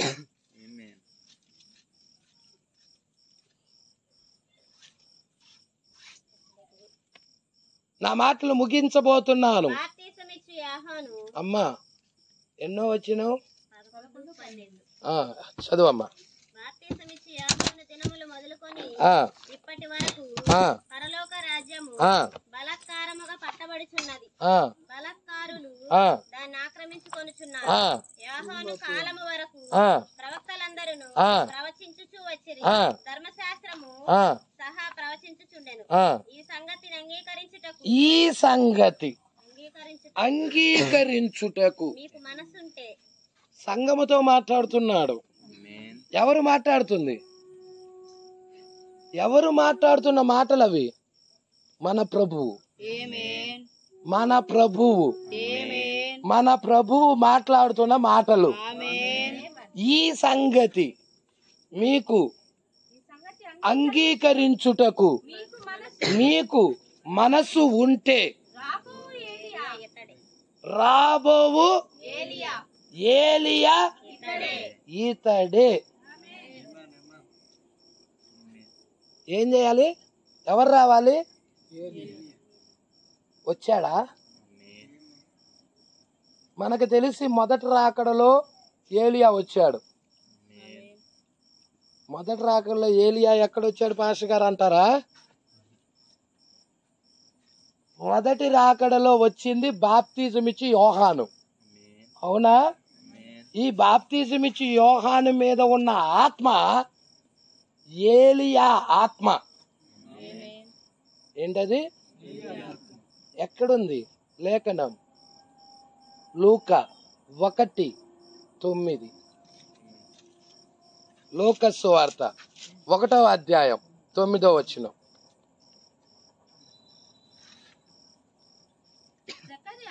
జకర్యా తన తరగతి క్రమము చొప్పున దేవుని ఎదుట యాజక ధర్మం జరిగించుచుండగా యాజక మర్యాద చొప్పున ప్రభువు ఆలయములోనికి వెళ్ళి ధూపము వేయుటకు అతనికి వంతు వచ్చెను. ధూప సమయమందు ప్రజల సమూహమంతయు వెలుపల ప్రార్థన చేయుచుండగా ప్రభుదూత ధూప వేదిక కుడి వైపున నిలిచి అతనికి కనబడగా జకర్యా అతన్ని చూచి తొందరపడి భయపడిన వాడాయను. అప్పుడు ఆ దూత అతనితో, జకర్యా భయపడకము, నీ ప్రార్థన వినబడినది. నీ భార్య అయిన ఎలిజబెతు నీకు కుమారుని కనును. అతనికి యోహాను అను పేరు పెట్టుదువు. అతడు ప్రభువు దృష్టికి గొప్పవాడై ద్రాక్షారసమైనను మద్యమైనను తాగక తన తల్లి గర్భమున పుట్టినది మొదలుకొని పరిశుద్ధాత్మతో నిండుకొనిన వాడై ఇజ్రాయిలలో అనేకులను ప్రభువైన వారి దేవుని వైపుకు త్రిప్పును. మరియు అతడు తండ్రుల హృదయమును పిల్లల తట్టుకు అవిధేయుల నీతిమంతుల జ్ఞానము అనుసరించుటకును త్రిప్పి ప్రభువు కొరకు ఆయుత్త పడి ఉన్న ప్రజలను సిద్ధపరచుటకై ఏలియా యొక్క ఆత్మయు శక్తియు గలవాడై. ప్రైజ్ లార్డ్, హల్లెలూయా. పట్టుకుంటున్నారా సంగమా? ఆయన మీద ఉన్న ఆత్మ ఏ ఆత్మ? బాప్తిజం ఇచ్చి యోహాను మీద మొదటి రాకడకు ముందుగా ప్రవక్త వచ్చాడు. ఆయన మీద ఉన్న ఆత్మ ఏలియా ఆత్మ. Praise Lord. ఇప్పుడు మనం రెండో రాకడలో ఉన్నాం. యేసు ఏమంటున్నాడు? వచ్చిన ఏలియా గురించి మాట్లాడుతున్నా. ఆయన ఏమంటున్నాడు? మీకు అంగీకరించుటకు మనసు ఉంటే రాబోవు ఏలియా ఇతడే. Praise Lord. రాబోవు ఏలియా అంటే రెండో రాకడికి ముందుగా కూడా ఎవరు రావాలి? ఎవరు రావాలమ్మా? ఎవరు రావాలి చెప్పాలి. మరి వచ్చాడా? రెండో రాకడికి ముందుగా ఏలియా వచ్చాడా? యేసే చెప్తున్నాడు. అక్కడ మలాకి ప్రవక్త చెప్తున్నాడు 4వ అధ్యాయంలో ఏమని? యెహోవా నియమించిన భయంకరమైన మహాదినము రాకమునుపు ప్రవక్తయగు ఏలియాను మీ యొద్దకు పంపిస్తానని. ఆ దినం ఎలా ఉంటది? భయంకరమైన దినం. కొలిమి కాలునట్లు కాలుతుంది. అగ్ని ద్వారా నాశనం చేయబోతా ఉంటాడు. లోతు దినాల్లో ఎలాగా పట్టణం అంతా అగ్ని ద్వారా కాల్చబడినదో, ఇప్పుడు విడవబడితే కొలిమి కాలునట్లు కాలటమే గతి. దానికి ముందుగా ఏలియా రావాలని మలాకి రాస్తున్నాడు. ఇక్కడ యేసు చెబుతున్నాడు, మీకు అంగీకరించుటకు మనసుంటే రాబోవు ఏలియా ఇతడే అని. మనము చదివిన మూలవాక్యం దగ్గరికి వెళ్దాం. మత్తయి సువార్త 17వ అధ్యాయం 10వ వచనం దగ్గరికి వెళ్దాం. నేను ముగించబోతున్నా. ఈ 5-10 నిమిషాల్లో క్లోజ్ చేయబోతున్నా. జాగ్రత్తగా పట్టుకోండి ఈ మాటలు. ఆయన శిష్యులు ఇలాగైతే ఏలియా ముందుగా రావాలని శాస్త్రులు ఎందుకు చెప్పుచున్నారని ఆయనను, ఆ శాస్త్రులు వచ్చిన ఏలియాని ఎరగల. హల్లెలూయా. శాస్త్రులు ఆ రోజు పరిసయ్యులు ఉన్నారు, శాస్త్రులు ఉన్నారు, సద్దుకయ్యులు ఉన్నారు, ఎరగల. ఈరోజు చాలా ఉన్నాయి సంఘములు, సంస్థలు. అయితే ఈ కాలానికి ఏలియా ఎరిగారా?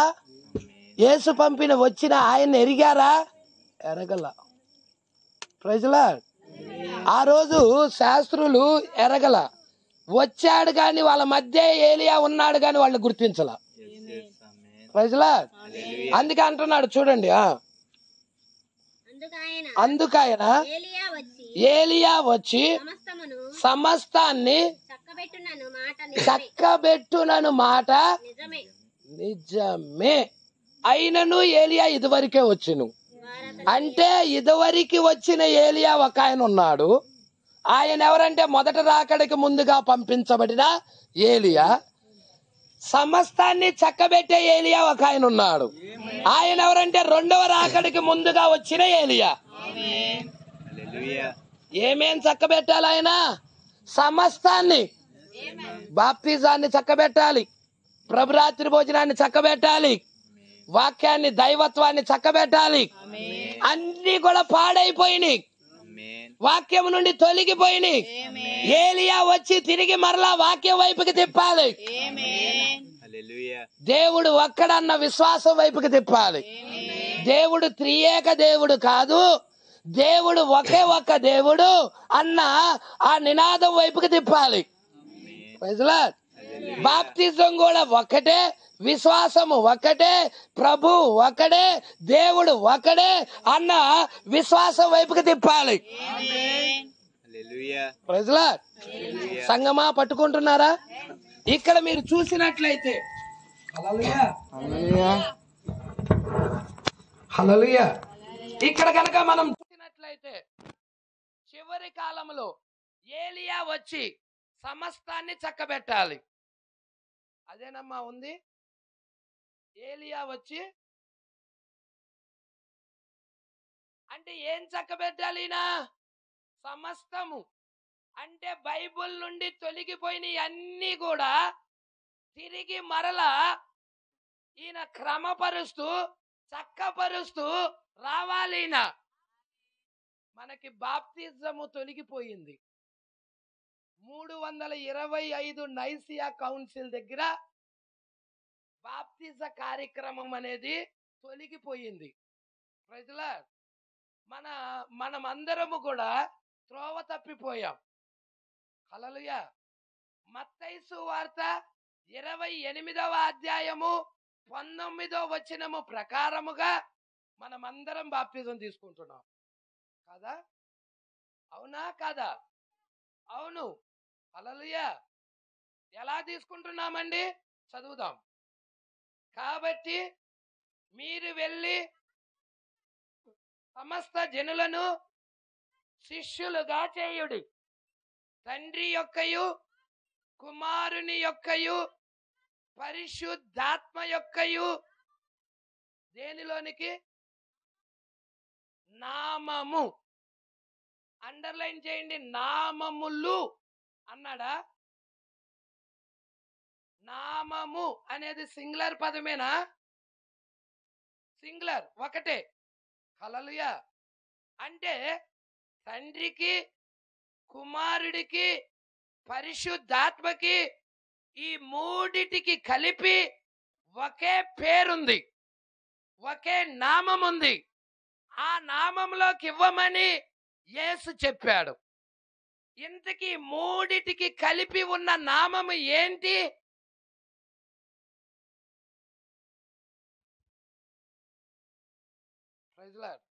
ఆ మూడిటికి కలిపి ఇప్పుడు నేను మీకు చాలా ఈజీగా చెప్తాను.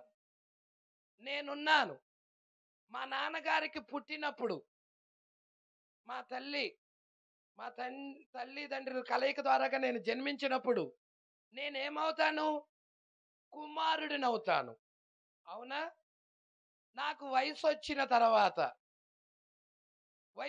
తర్వాత ఒక అమ్మాయిని చూసి వివాహం చేశారు. ఆ అమ్మాయికి నేనేమవుతాను? భర్తనవుతాను. తర్వాత మేమిద్దరం కలిసి జీవించటం ద్వారాగా నాకు 2 పిల్లలు పుట్టారు. ఆ పిల్లలకి నేనేమవుతాను? తండ్రి అవుతాను. ఇప్పుడు నాలో ఎన్ని పాత్రలు ఉన్నాయి?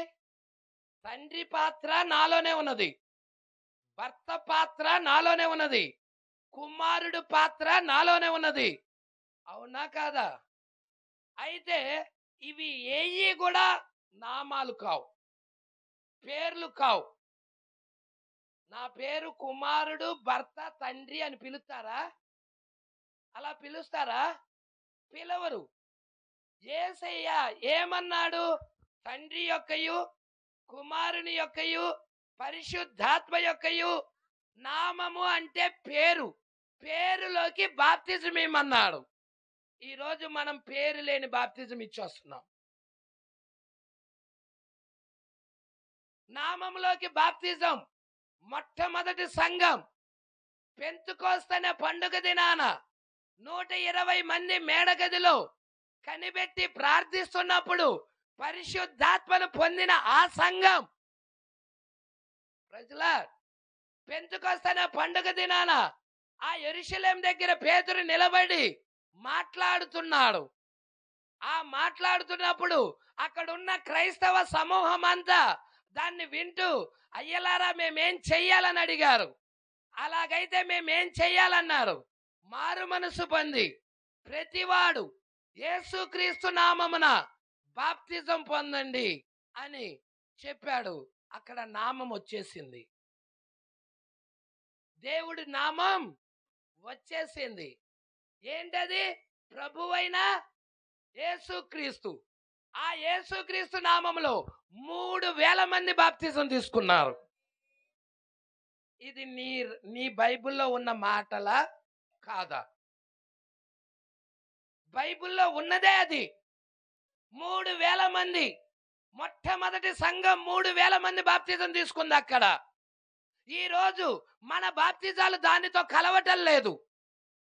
ఆ తర్వాత ఫిలిప్పి సమరయ ప్రాంతంలో బాప్తిజం ఇచ్చాడు సమరయులకి యేసుక్రీస్తు నామములో. ఫిలిప్పు ఆ యొక్క నపుంసకుడికి బాప్తిజం ఇచ్చాడు. యేసుక్రీస్తు నామములో. పేతురు, కొర్నేలి అతని ఇంటి వారికి బాప్తిజం ఇచ్చాడు యేసుక్రీస్తు నామములో. చెరసాల నాయకుడికి పౌలు, అపోస్తలుడైన పౌలు బాప్తిజం ఇచ్చాడు యేసుక్రీస్తు నామములో. బైబిల్ మొత్తం ఒకే ఒక్క నామము గురించి చెప్తా ఉన్నది. ఆ నామమే యేసుక్రీస్తు నామమని. ఇప్పుడు ఈ కాలానికి వచ్చిన ఏలియా ఏం చేశాడయ్యా అంటే, ఆ యొక్క యేసుక్రీస్తు నామాన్ని అపవాది ఏం చేశాడంటే దాన్ని పాడు చేశాడు. కాబట్టి తిరిగి మరలా ఆ పునాది మీదకి తీసుకుని వచ్చాడు. ఆది అపోస్తల బోధ దగ్గరికి తెచ్చేశాడు. మొట్టమొదటి సంఘం ఎలా బాప్తిజం ఇచ్చిందో, ఏ విశ్వాసం కలిగి ఉన్నదో ఆ విశ్వాసం మీదకి ఈ కాలానికి పంపించబడిన ఏలియా ఆత్మ కలిగిన ప్రవక్త వచ్చి సమస్తాన్ని చక్కబెడుతున్నాడు. సమస్తాన్ని చక్కబెట్టాడు ఆయన. ఈ చక్కబెట్టిన పరిచర్య కింద ఎవరున్నారంటే ఎస్తేరు ఉన్నది. హేగే అలంకారం కోరుతుంది, ఇక్కడ ఏలియా అలంకారం కోరుతుంది. ఇక్కడ ఉన్న ఎస్తేరు ఆ కేకేశాడు, ఇదిగో పెళ్లి కుమారుడు అతను ఎదుర్కొని రండి అని. ఆ కేకేసిన ఆయనే ఈ కాలానికి ఏలియా ఆత్మ కలిగిన ప్రవక్తే కేకేసింది. యేసును నేను నా దూతను పంపి ఉన్నానన్నాడు. ఆ దూతే ఏలియా ఆత్మ కలిగిన ఇతడే. ప్రజలా, ఇతడే ఆయన. హల్లెలూయా. తిరిగి మరలా మనలని ఆది అపోస్తుల పునాది దగ్గరికి తీసుకెళ్ళాడు. దేవుడు ఒక్కడే, విశ్వాసం ఒక్కటే, బాప్తిజం ఒక్కటేనని అపోస్తుడైన పౌలు గారు ఎఫెసీయులకి రాసిన పత్రికలో చెప్పిన ఆ పునాది దగ్గరికి తీసుకెళ్ళాడు. మూల బోధ దగ్గరికి తీసుకెళ్ళాడు. ఈరోజు ఆ మూల బోధన ఎంతమందికి కావాలి? ఆ మూల సత్యం ఎంతమందికి కావాలి? హల్లెలూయా. ఎంతమంది ఈ కాలపు వర్తమానము కావాలి? ఎంతో మంది స్త్రీలు ఉండొచ్చు. రేపుక ఒంటెలకి నీరు పోసింది, వాక్యానికి నీరు పోస్తుంది.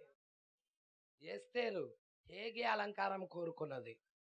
ఈ కాలానికి పంపించబడిన ఈమె కూడా హేగే అలంకారం. ఈ కాలానికి పంపించబడిన ప్రవక్త తీసుకొచ్చిన వర్తమానాన్ని, వాక్యాన్ని కోరుకొని ఆ వాక్యం కింద నడుస్తుంది.